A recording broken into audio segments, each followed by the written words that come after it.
बहुत समय पहले की बात है। एक गांव में रामनाथ नाम का एक गरीब किसान रहता था। उसका बहुत छोटा सा परिवार था। उसके परिवार में एकमात्र उसकी बेटी थी, जिसका नाम सावित्री था। रामनाथ ने बहुत ही शौक से सावित्री को शहर में पढ़ने के लिए भेजा था। रामनाथ की बेटी सावित्री बहुत ही गुणवान और होशियार थी।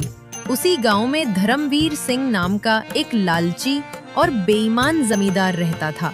वो अपने जमीन गरीब किसानों को ठेके पर देता था और उस जमीन के बदले वो गरीब किसान से बहुत ज्यादा कर वसूलता था। जमींदार धर्मवीर सिंह बहुत ही ज्यादा लालची था। वो गरीब किसानों को बहला फुसला कर पहले तो अपनी जमीन ठेके पर देता और बाद में किसानों से ही शर्त रख देता था। इन गरीब किसानों की भी क्या जिंदगी है। बस 2 वक्त की रोटी के लिए दिन भर काम करते रहते हैं और पूरी जिंदगी 2 वक्त की रोटी के लिए तरसते रहते हैं। और मुझे देखो, मैं बस इन्हें आदेश देता हूँ और समय आने पर सारी फसल हमारे गोदामों में भर जाती है और ये गरीब किसान हमारे आगे जी हुजूरी करते रहते हैं और हमारे सारा काम करते रहते हैं। इसे कहते हैं दिमाग हो तो धर्मवीर सिंह के जैसा, वरना ना हो।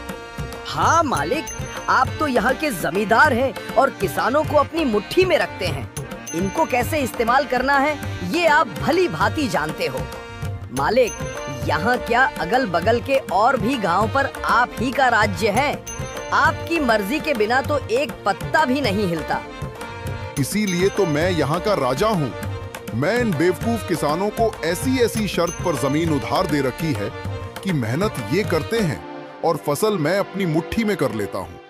आखिर इनकी औकात ही क्या है मेरे सामने। जमींदार अपने नौकर से ये सब बातें कर ही रहा होता है, तभी उसके पास एक रामनाथ नाम का एक गरीब किसान आता है जो बहुत दुखी और परेशान होता है।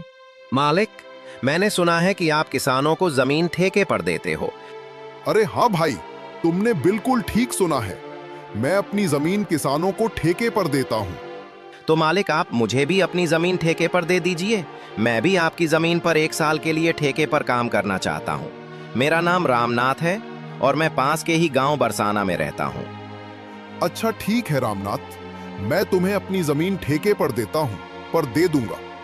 लेकिन मैं अपनी जमीन ठेके पर देने पहले कुछ शर्त रखता हूँ, ठीक है? ठीक है मालिक, मैं आपकी शर्त मानने के लिए तैयार हूँ। बताइए, आपकी क्या शर्त है?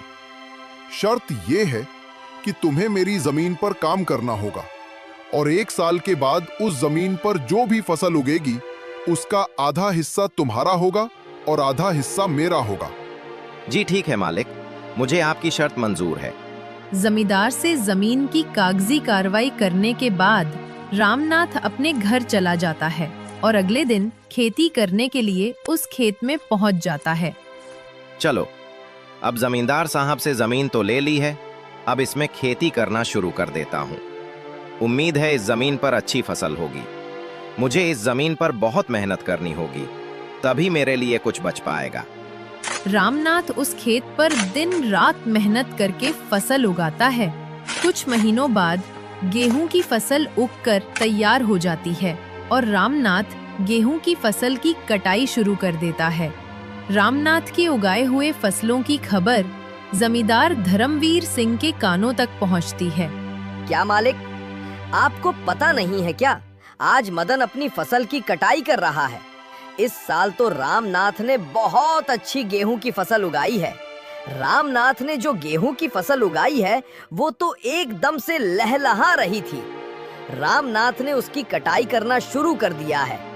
क्या सच में? ये तो बहुत अच्छी खबर है कि रामनाथ आज फसल की कटाई कर रहा है। चलो चलकर देखते हैं। इस बार तो गेहूं की फसल बहुत अच्छी हुई है। अगर आधी जमींदार साहब भी ले जाएंगे तो फिर भी मेरे पास कुछ तो बच ही जाएगा। अरे रामनाथ, तुमने तो फसल तैयार कर दिया और इस बार की फसल तो बहुत अच्छी लग रही है देखने में। हाँ मालिक, इस बार मैंने गेहूं की फसल लगाई है।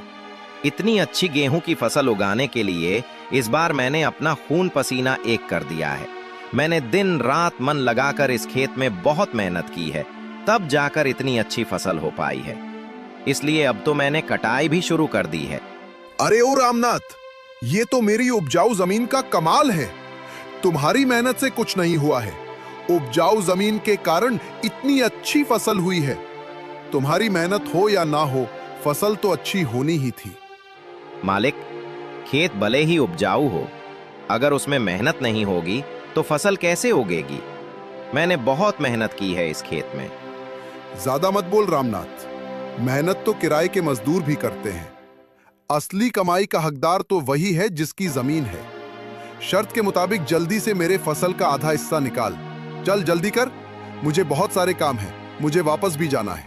ये कहकर जमींदार रामनाथ से सारी गेहूं की अच्छी फसल लेकर चला जाता है और खराब फसल रामनाथ के पास छोड़ देता है, जिसे देखकर रामनाथ मायूस हो जाता है। हे ईश्वर, इतनी जीत और मेहनत करने के बाद बस इतनी सी फसल मेरे हाथ आई है। हम गरीबों को लोग ऐसे ही लूटते हैं। इतनी मेहनत करने के बाद भी हमारे हाथ में कुछ नहीं आता है। हे ईश्वर, कब मेरी अपनी जमीन होगी? रामनाथ इसी तरह अपनी जिंदगी काट रहा था। कुछ महीनों बाद रामनाथ की बेटी सावित्री, जो शहर पढ़ने के लिए गई थी, वापस गांव आ जाती है। वापस गांव आने पर जब उसने गांव का नजारा देखा तो उसे बहुत दुख हुआ। पिताजी, हमारे गांव का ऐसा हाल क्यों है? गांव के सभी लोग दुखी और परेशान नजर आ रहे हैं। आखिर बात क्या है? सावित्री बेटा, इस गांव में गरीब किसान की यही किस्मत है। जमींदार धर्मवीर सिंह जैसे लोग हमारी गरीबी का फायदा उठाते हैं। मेहनत हम करते हैं और उसका फायदा जमींदार धर्मवीर सिंह जैसे लोग खा जाते हैं। हमारे पास ना अपनी जमीन है और ना अधिकार। हम गरीब किसान बस मेहनत करते हैं और भूखे रहते हैं। किसानों की ऐसी दयनीय स्थिति को सुनकर सावित्री बहुत दुखी हो जाती है। पिताजी, आप चिंता मत कीजिए, अब मैं आ गई हूँ और यह अन्याय अब और नहीं चलेगा। आज से मैं आपके साथ खेतों में काम करूंगी और उस लालची जमींदार को उसी की शर्तों में बांध दूंगी। अगले ही दिन सावित्री जमींदार धर्मवीर सिंह के यहाँ पहुँच जाती है। अरे सावित्री, तुम यहाँ कहो, क्या बात है? मुझे ठेके पर कुछ जमीन चाहिए। तुम तो एक लड़की हो, अब तुम खेती करोगी? अरे तुम अभी बच्ची हो, तुम्हारे अंदर इतना दम नहीं है। तुम पढ़ी लिखी लड़की हो, खेती नहीं कर पाओगी। नहीं मालिक, ऐसा मत बोलिए। भले ही मैं पढ़ी लिखी हूँ, मगर हूँ तो एक किसान की बेटी ही ना। खेती करना मुझे अच्छी तरह से आता है। अच्छा चलो ठीक है, तुम्हारी बात मैं मान लेता हूँ। वैसे भी काम का क्या रह गया है? पढ़ लिख कर तो सभी ऐसे ही बेरोजगार घूम रहे हैं। आपका बहुत बहुत धन्यवाद मालिक। अरे धन्यवाद बाद में दे देना, पहले मेरे नियम और शर्तें को सुन लो। आपकी क्या शर्त है मालिक, बताइए। जमींदार धर्मवीर सिंह, ये तो बच्ची है। इस बार कुछ ऐसी शर्त बता देता हूँ जिससे इसकी सारी फसल मेरी हो जाएगी।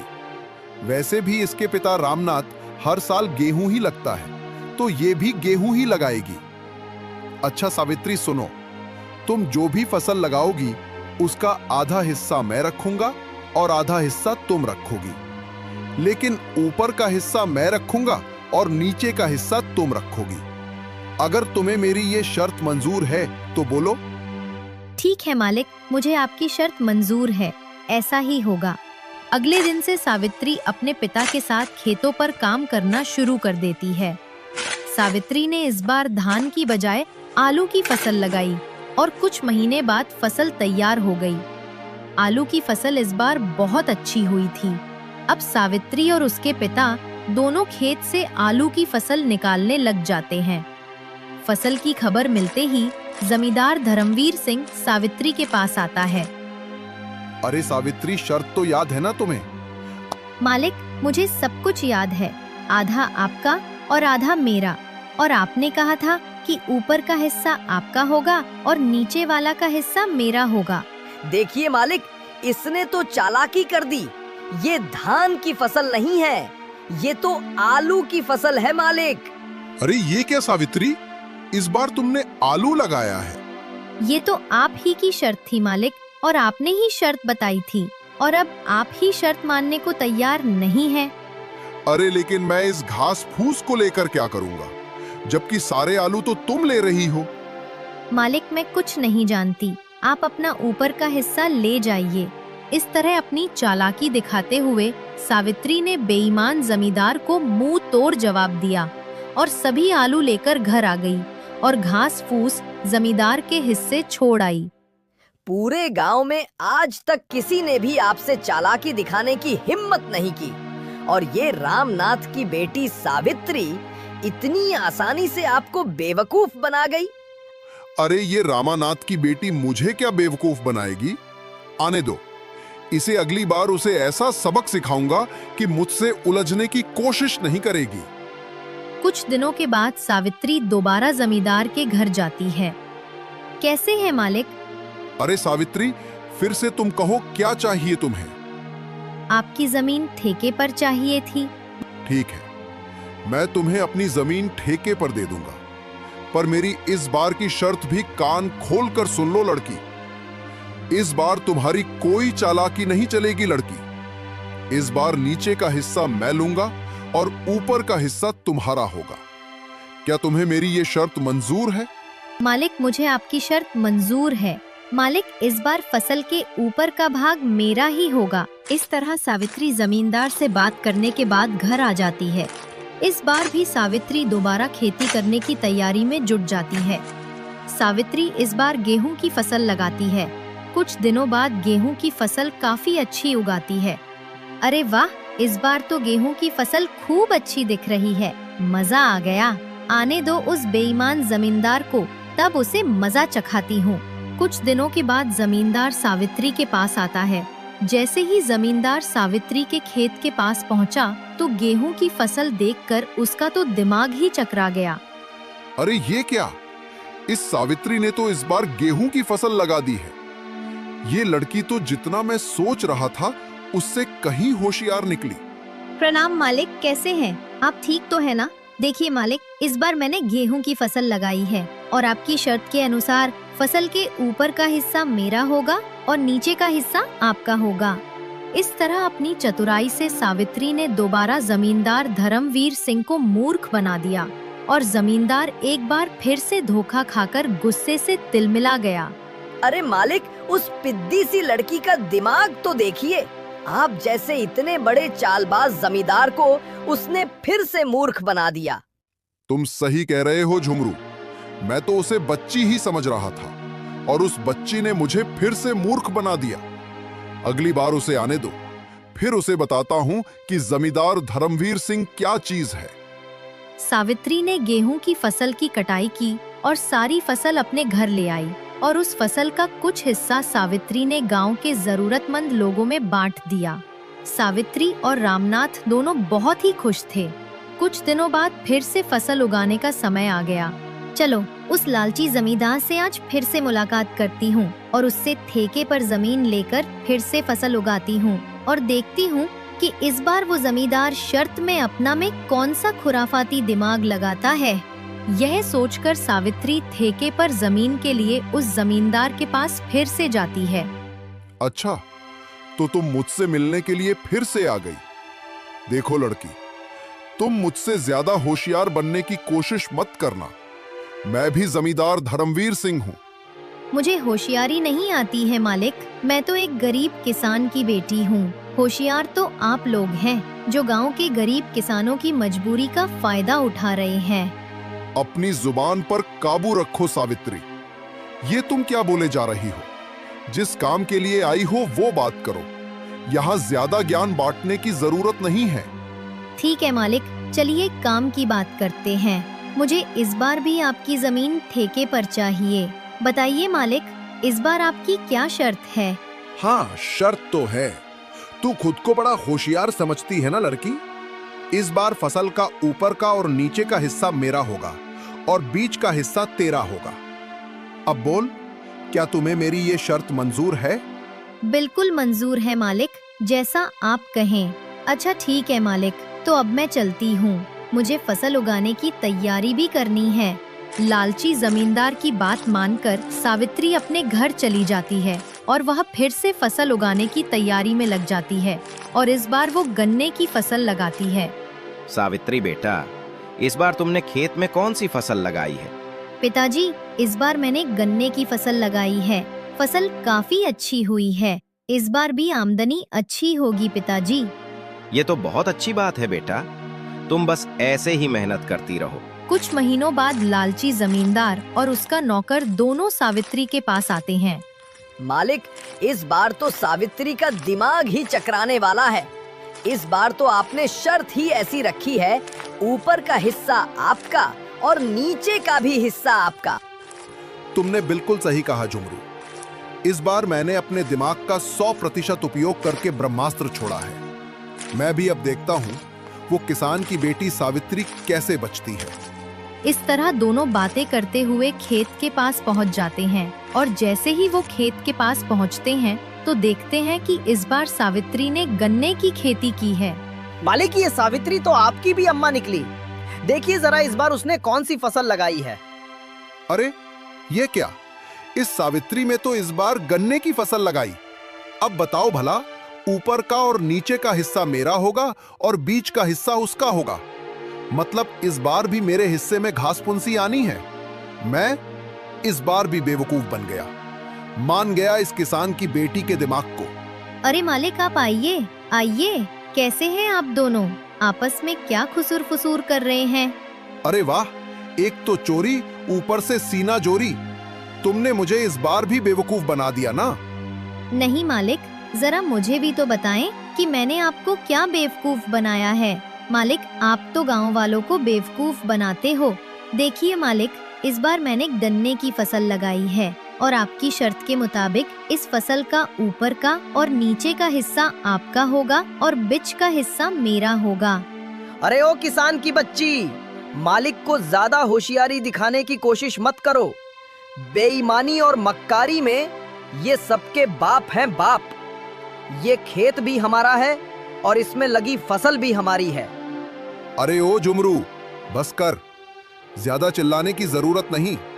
शायद ये हमारी ही करनी का फल है। हमने गांव के भोले भाले किसानों को बहुत ठगा है और आज पहली बार किसी ने हमें ठगा है। इस लड़की ने हमारी आंखें खोल दी है। अब मैं समझ चुका हूं कि बेईमानी का फल हमेशा बेईमानी ही मिलता है। इसलिए आज के बाद मैं किसी भी किसान को परेशान नहीं करूंगा और सभी किसानों को उनकी मेहनत का बराबर का हक दूंगा। जितनी भी किसानों की जमीन मेरे पास गिरवी है, मैं उनको सारे कागज वापस कर दूंगा और कभी भी उनकी गरीबी और लाचारी का फायदा नहीं उठाऊंगा। मालिक, आपने तो ये बहुत अच्छी बात कही है। एक किसान दिन रात मेहनत करता है अपने परिवार के लिए, मगर ना ही कभी वो अच्छे कपड़े पहनता है और ना ही कभी वो अच्छा खाना खा पाता है। अपने परिवार का पेट भरने के लिए वो दिन रात अपना पेट जलाकर खेतों में मेहनत करता है। ऐसे में इन गरीब किसानों के साथ बेईमानी करना और उन्हें तकलीफ देना अच्छी बात नहीं है। इसलिए इनका हक तो इन्हें मिलाना ही चाहिए। आप इनको इनकी जमीन वापस लौटा दीजिए मालिक, और अभी भी समय है। सच्चाई के रास्ते पर आ जाइए, नहीं तो आपको इससे भी बड़ा नुकसान झेलना पड़ सकता है।